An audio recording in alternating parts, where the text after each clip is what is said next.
Good evening, and you're welcome to another interview powered by News.Band Television. Recently, we have been seeing some court cases and conflicting reports from the camp of the Anambra State or Progressive Party.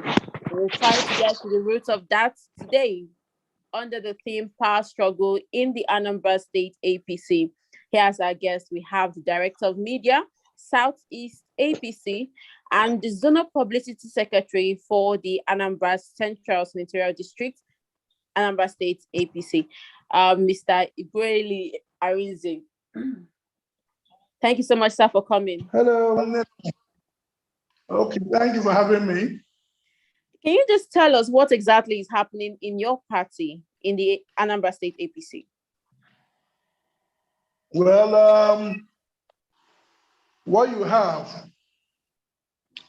is a family affair. It is something that is normal in a political party where you have various interests and you have various personalities, multiple personalities, and people who have differences in, their dealings with others. So it is not really a struggle. It is more or less an interpretation of different interests. That is what is happening in the APC presently. Okay, now one of the reasons why we called you today was because of the conflicting reports about the chairmanship and the state working committee, and we even saw a report yesterday. Now, we use that this is an aftermath of the Anambra State elections. Well, I'm sure you're talking about Barrister Emeka Ibe's alleged reinstatement, right? Yes. Was that an issue of the election? No. Emeka Ibe was removed as chairman in 2018, 3 years before the Anambra State elections, or 2019, 3 years before the Anambra State election. So you cannot say that that is the fallout of the elections. But if you talk about the alleged and illegal removal or attempt to remove the acting state chairman, Chief Bassem Mutidike, then that I can say yes is as a result of the fallout of the recently held election. Yeah. Now, this party affair you talked about, one of the allegations was that the current Anambra State leader of the APC, that's Senator Chris Ngige, acted against the party during these elections. Will you still say that this crisis is not linked to the Anambra State elections at all? Well, I do not have evidence that Senator Chris Ngige worked directly against the APC, but I know that he had his reservations about the way and manner the candidate of the APC was propped up.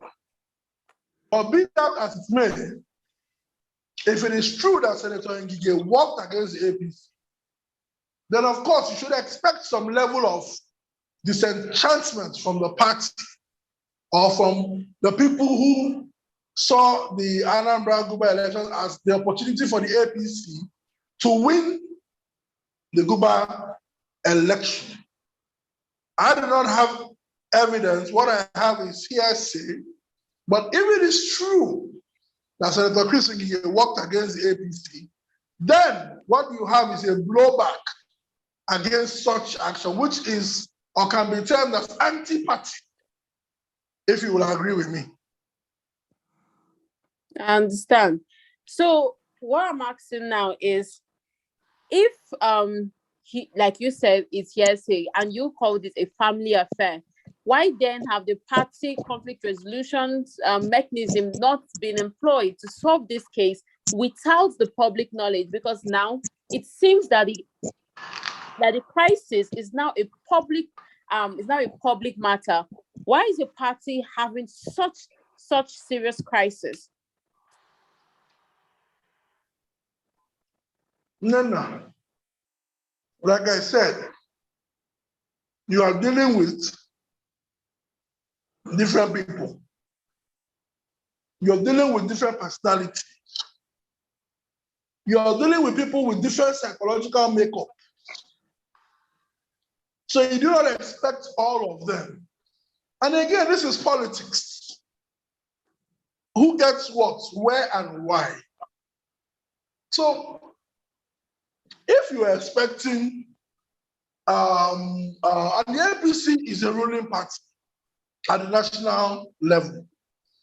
The APC boasts in Anambra, boasts of the finest of politicians in Anambra and the Southeast. So you do not expect for such issues to be lingering, and it is not made a public matter. I got put on the low first. Then every crisis gets out of hand first. And then after the actors come back and reconcile. So it is not far from what we have seen in the past, not only in the APC, but also in the PDP and other parties. There will always be crises, but there will also be a means to reconcile. Now you have talked about internal crisis resolutions. This crisis just started. You will require for the matter to be discussed and then reverted back to the stakeholders to say, oh, how can we now have peace? But then we must do things rightly. Otherwise, we would have issues even when the conflict resolution mechanisms have been deployed. I hope that answers your question. Yes, and now you just mentioned something about conflicting interests. Will you say that this might also be linked to the massive cross-carpeting or defections of members from other parties into your party? Was that also one of the factors that led to this blow? No. That was never an issue. So just, if you can, just tell us what exactly is the issue, because like I said, we've been receiving a whole lot of reports. So what exactly is the issue, if you can tell us? Well, there was a primary, and some persons felt disillusioned, disenchanted by the primary results, and decided to leave the party. Matter of fact, they wanted the state chairman and the state working committee or the state executive committee to, kick against the process. Now, the chairman, Chief Basil Ejidike, who I must give kudos for his management of the party so far, saw the polls and said, look, even with the issues at hand, even with the disagreements at hand, the party has chosen a candidate. And so we must move with that candidate. And, some persons left the party, went to other parties. Immediately after the elections were lost, as it is now, these persons now came back and claimed that they have sacked Basil Ejidike. This is not possible because if you look at the Constitution has a laid-down process for removing elected party officials. And mind you, Basil Ejidike is no longer an elected party chairman by virtue of the fact that the National Working Committee, National Executive Council, State Working Committee, State Executive Council, local government working committees, and local government executive council, as well as the wards, had all been dissolved and replaced with a caretaker committee. So by virtue of Basil Ejike becoming caretaker committee chairman, he cannot be removed, not even by these people who claim to have sacked him. The only way you can remove him is by submitting a petition to the caretaker extraordinary convention planning committee, and then the caretaker extraordinary convention planning committee will look into the matter and then decide on the fate of the chairman, like what happened in Enugu, where Chief Ben Nwoye was suspended by the CECPC. Also, if you want to remove Basil Ejike, you can also go through getting a majority of the State Executive Council members. If you look at that purported sacking of Ejike, not one of them was a State Executive Council member. So that is it. So when they claim to have sacked Ejike called his own meeting, and then, a vote of confidence was passed on him. And now you have Meki Ibe coming to say that he has been recognized as the authentic chairman. I am not a lawyer, so I will not go into the nitty-gritty of such facts. But what I know is that it remains a family affair. And when the time comes, we will all resolve it. That is my take on it. All right. Now, from what you just said, this whole crisis started as a result of the primaries. If the direct primaries was the issue, what then do you think about the electoral bill clause that is trying to mandate all political parties to employ direct primaries in choosing their candidates? Do you think this is a good move? No. I have always said that for now, direct primaries cannot be allowed to function because there are a lot of loopholes. Number one is the issue of who are the party members. As I speak to you now, I know of people who have party cards of all the existing parties in Nigeria. They have party membership cards. So all they do is when this one party is doing their thing, they will go there and claim to be party members. How do you now determine who are the real party members when you do not have an effective database of your party members? That is one. Because if you say you want to do the primary, it means that everybody who has a party card can come out and vote.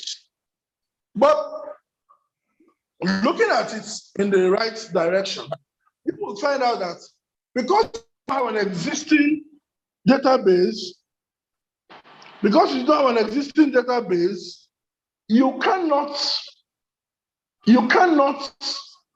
have the real number of party members. That is one. Number two, monitoring direct primaries will be an arduous task for now, because we are not deploying technology, even to secure where these places where these votes will be held, will be a tough task for the police and security agencies. Because that means that maybe in Anambra, you have them come out in the 307 wards, and you have the police being sent there. So how do you monitor these exercises? So for now, because we are yet to cultivate the necessary institutions to help checkmate whatever malpractices may emerge from such, it is wise we go back to the normal way of picking candidates. Again, asking the National Assembly, making it compulsory for a party to do their primaries is also contrary to a number of freedoms expressed in the Constitution and in basic human rights. You cannot tell a group of people how to run the organization.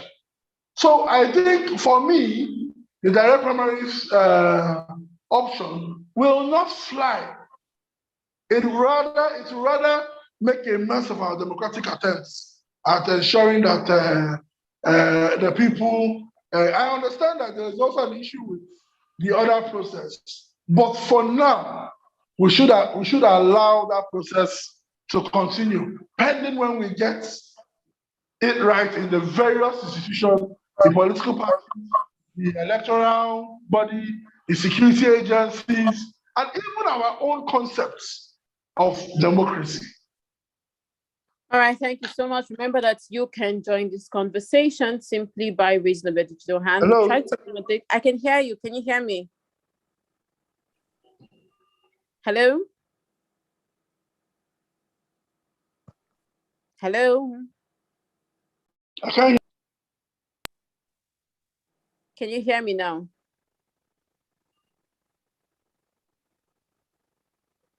Hello?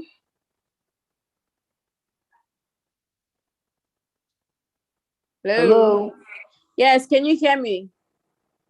Yeah, but you're not as loud as you were before. Okay, I think that's a network issue. I said, remember that you can join this conversation simply by raising up your digital hand. I'll try to take as much questions and comments as possible. Now, you've just given us the limitations of the direct primaries. Are you talking out of experience, considering your party was the only party in Anambra State just completed elections that held the direct primaries? I am not speaking out of experience. I am only citing my knowledge of. I have done a study, so it's not based on what happened in Anambra.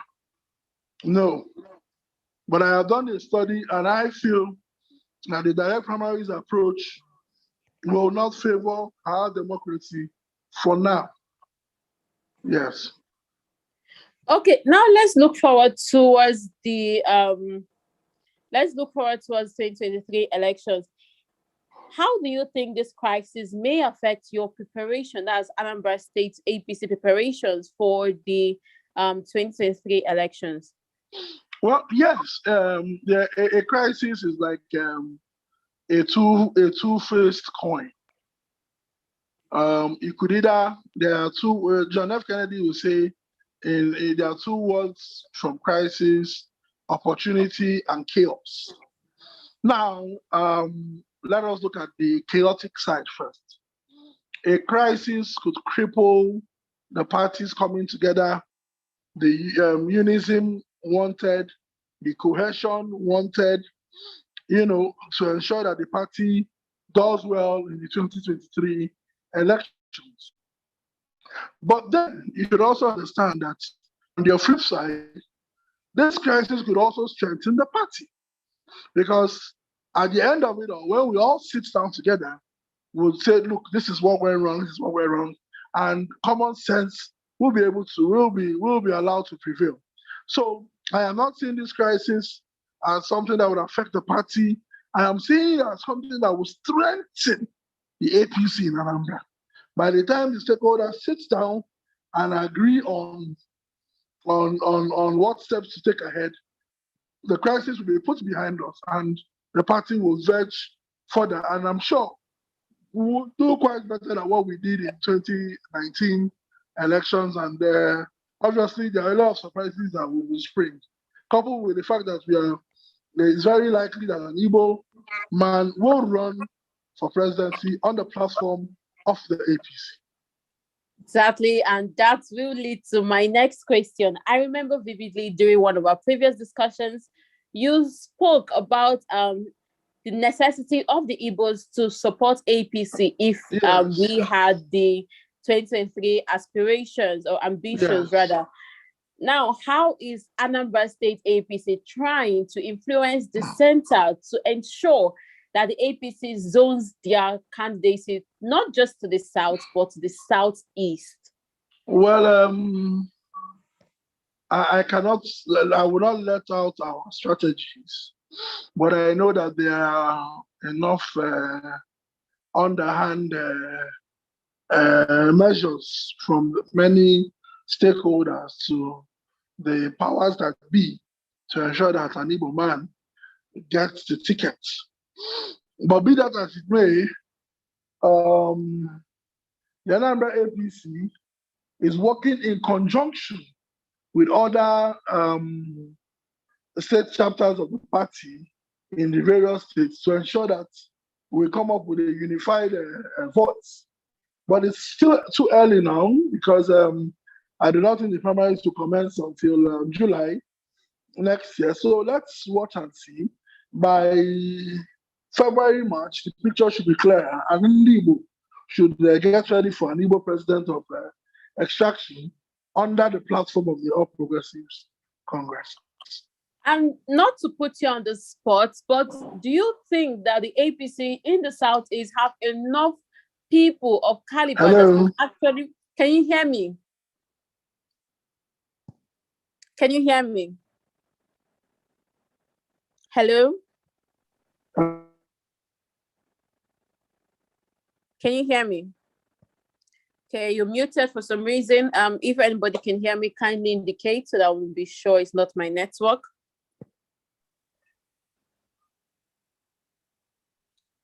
Can you hear me? Yes, I can hear you. All right, so I was saying that not to put you on the spot, but among the Southeast members of the APC now, who do you think, or which set of people can you actually pinpoint and say these people have the capacity, have we have a lot. influence? We have a lot of them. You have from the Southeast, not just the South. I'm talking of Southeast in particular. Yes, you have Senator Ken Naman. You have David Umahi. You have Ogbonnaya Onu. You have Uche Oga. You have the likes of Geoffrey Onyema. You have the likes of what's this man's name? You have a lot of people. I'm giving you 5 names now, but you have a lot of potential-minded candidates that can deliver the goods not only to the APC but to Nigerians. There are a lot of them. So, give or take, there are a lot of household names. You have Jules Okalo. You understand what I'm saying? So no, but these people you've mentioned, yes, none of them have indicated that they're actually running for the presidency. All these Okalo, I can tell you, is considering giving it a shot. I'm talking of publicly declaring. You just rightly said if you listen to me, I said it is still too early. Even Bola Ahmed Tinubu has not declared for president. But everybody knows Bola Ahmed Tinubu is running for president. Do you understand me? Rotimi Amechi, I heard, will be declaring in December. So a lot of our people are also, but they are being careful. The presidency is not a tea party.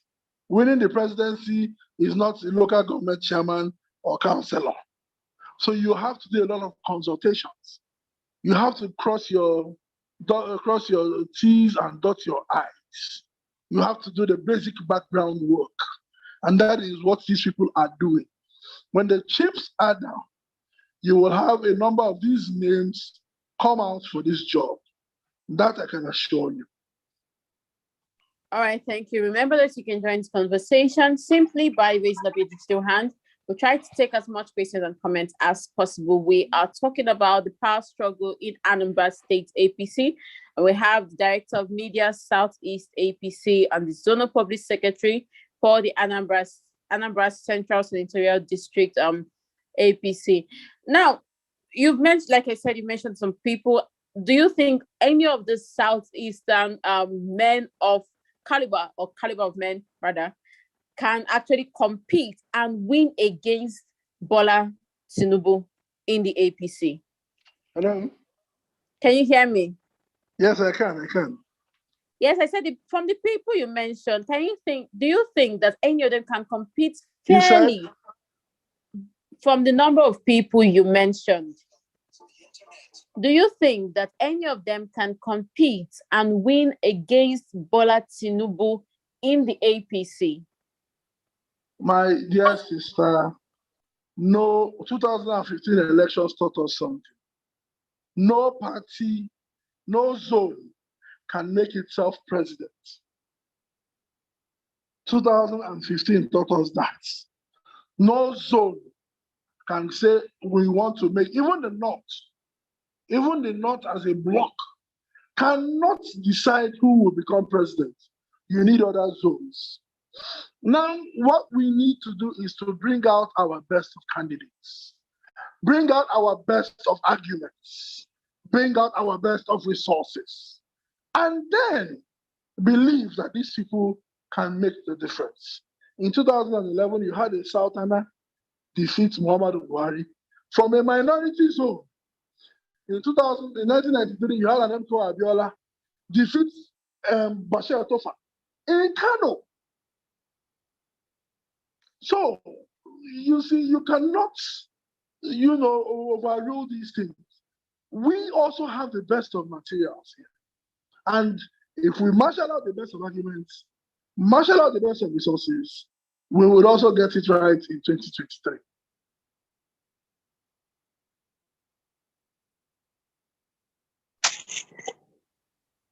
Hello, sir. Yeah, I can hear you. Can you hear me? Okay, sorry, the line was breaking from my end at some point, so I really did not get everything you said. But I assume you said that if given fair play, that yes, the people can compete and win against Bola Tinubu, right? You said? I said the line was breaking up, so I really did not get everything you were saying. But I assume you said, yeah. Can you? Sorry, what did you say? Yes, what I said is that if we bring out the best of our candidates, bring out the best of our materials, bring out the best of our resources, marshal out our best arguments, Ndi Igbo can produce the president. I said in 2011, a minority was elected as president in this country. And I said that no zone, 2015 elections taught us that no zone can make anybody president. You require at least 4 zones, 4 geopolitical zones to make a president. That even the North, as it is constituted, in Northwest, Northeast, and North Central, cannot make a president on its own. It requires the support of at least a zone in the South. So we need to marshal out the best of our arguments, the best of our materials, and the best of our resources. And hopefully, we will ensure that an Igbo man will be president in 2023. All right, personally, I look forward to that. And remember, you can join this conversation simply by raising a digital hand. Try to take as much questions and comments as possible. So from what you're saying right now is that you definitely support zoning. But what if the Southeast eventually do not get the APC ticket? How is the Anambra State APC planning to press? I will not want to discuss that. I do not want to fathom that such will happen to us. No, I will not answer that. Okay, so you're not even saying if another zone in the south. I'm an optimist, and I'm being optimistic that it is a turn of Ndi Igbo. If you look at those who have occupied offices, Ndi Igbo have been shortchanged, and I think it is about time that we try to redress these imbalances. And I'm sure our brothers in the North understand this and will definitely lend us that support so that this country can become united and strong again. I do not want to expect that such will happen to us. No. Okay, but like you were saying, this crisis may actually lead to some kind of unwanted consequences. I also said that we may also draw strength from the crisis too. I said that too. Yes, I'm aware you said that, but I am saying now that if at this critical stage you're having this crisis in Anambra State, how are you supposed to draw strength to the other Southeastern APC to support this idea? A day. There's a saying that a day is indeed a long period in politics. A day. What it means is that in a day, anything can change. You still have a couple of days to the 2023 elections. So I do not see the reason why you think that the boat is about to be rocked because of this storm in a teacup. What you should understand is that this is politics. Politics can ego. And like I said, we are looking at drawing strength from this issue. I won't even call it a crisis, I'll call it a family matter. So, all right, let us listen to Mazi Okoye. Mazi Okoye, your hand is up. Thank you, Neka. Thank you, Mr. Arinze. Thank you. I find it very, very difficult to reconcile your reason given for objecting to direct primaries at this time. I find it, I don't know whether you're just, I know you say that that is your opinion, but I really find it quite disingenuous that you as a politician, a seasoned politician, will give such reasons for objecting to direct primaries. You mentioned database, that the database, your party doesn't have database. How can a national party like APC, not have database? Database is, what does it cost to, what does it take to set up a database? Nothing, absolutely nothing. This is what small to medium sized businesses set up all the time, database to reach their customers. So I find it very quite, I don't know. And you mentioned that it's going to be an odious task. What odious task? What is going to be odious about it? I find it a bit, I don't know. Please, can you explain more what you mean by, that you don't want it at this time? Because to me, I just feel like, there is this conflict that you're feeling, that if the direct primaries comes in, maybe something that you're not getting from, the way things are going would stop. Okay. But that's just me speculating. Okay, can I come in? Yes, please. I didn't hear all what you said, but for what I heard, I do not think you have been active in politics in Nigeria. Now, you see, the issue, like I said that we have not been able to adapt technology. Now, I explained to you that we have a situation where you have people, if you go to the rural areas, you will see somebody that will bring out 10 party cards of different parties, of which he is a member. And he has these cards. Now, like I said, until we get it right in our institutions, with the political party included. For example, I am aware that as we speak, political parties are still registering people, even after the registration has ended. How do you determine, that is the question I've asked, how do you determine who is a real party member? That is one. Two, I am sure you have seen the security issues that are generated even in general elections or in elections in a state. You hear issues of ballot box snatching, violence, because the security architecture is not either well prepared or is not enough to give adequate security. Even in the Anambra state elections, with the level of security provided, you still had issues of missing ballots, boxes, non-compliance, missing result sheets. You still had these issues, even with the level of security provided in the recent Anambra state elections. So what does this tell you? That until we get it right in our institutions, until we are able to secure the wards during this process, until we are able to determine an effective understanding of who is a party member and who is not a party member, until we are able to get these things right, we will keep making mistakes in the issue of direct primaries.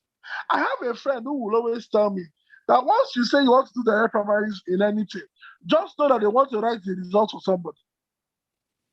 So we cannot, using our experience of what we have seen for now, go and then dip our hands into trouble. Trust me, by the time they do direct primaries, by the time we ensure that direct primaries is the means for elections, you would have put the nation's democracy into a quagmire. And we may not get out of it in a good way. Thank you. All right. I think that's as much as we can take today. So I'd just like to give your closing remarks and then we would round up. Okay. It's that simple. The APC remains the party of choice. It remains the people's platform. It remains a strong alternative to the other parties, given the performance at various states and at the national levels. So we want to enjoin the people of Anambra and to the stakeholders in APC to come together and let us resolve this crisis. I am optimistic that this crisis will bring us out stronger, that this crisis will bring us out better, that this family affair, that this family matter, that this disagreement will only be what will transcend into ensuring that the APC will become the party of choice again in 2023. And of course, also in terms of other offices in Anambra State, other positions that will be vacant in Anambra State. We can see the people we elected there, they are doing nothing. The APC is coming to wipe away the tears of the people and ensure that in the Anambra will always smile again. Do not forget that our matter is in court, and we are going to prove to the Anambra that the 2021 elections were not free and fair as they were portrayed to be. Dalon, thank you very much for having me. Thank you so much. And that's as much as we can take. On today's interview, powered by News.Band Television, we have been talking about the power struggle in the Anambra State APC. Thanks to our guest. He's the Director of Media, Southeast APC, and Zonal Public Secretary for the Anambra Central APC. Thank you so much for coming, Mr. Igwe. Thank you very much. And also thank you to everybody that participated during this conversation. Remember to follow us on Facebook and YouTube, where this program was live streamed. And also after recording, I will try to send the link to you. And for me, Augusta Neka, it's a good night. Thank you so much for listening. Thank you. All right, bye. Thank you.